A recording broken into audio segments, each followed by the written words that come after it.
দুইটা দুইটা ভয়ঙ্কর পাপের কথা বলে দেই। এই দুইটা পাপে যারা আসক্ত হয়ে আছে তারা তওবা করে ফিরে আসলে পরেও সারা জীবন তাদেরকে এটা সাফার করতে হবে। কথা বুঝতে পারছেন না? তওবা করে ফিরে এসেছেন মনে করেন, তারপরেও আপনাকে সারা জীবন এই পাপের ফলটা ভোগ করতে হবে। এক, মাদকদ্রব্য। দীর্ঘদিন সেবন করেছেন, তওবা করেছেন, ফিরে এসেছেন, আল্লাহ হয়তো মাফ করে দিয়েছেন, আল্লাহ পাক মাফ করে দিয়েছেন, বাট আপনি আপনার দেহের যে ক্ষতিটা করে ফেলেছেন এটা পোষাতে পারবেন না।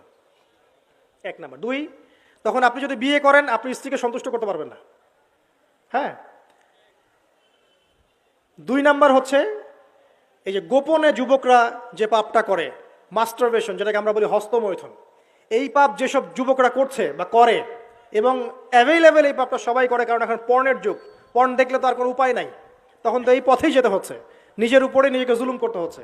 যারা হস্তমৈথুন অভ্যস্ত হয়ে গেছে এরা যদি তওবা করে ফিরেও আসে, শরীরের যে ক্ষতিটা হয়েছে এটা পূরণ হবে না কখনো।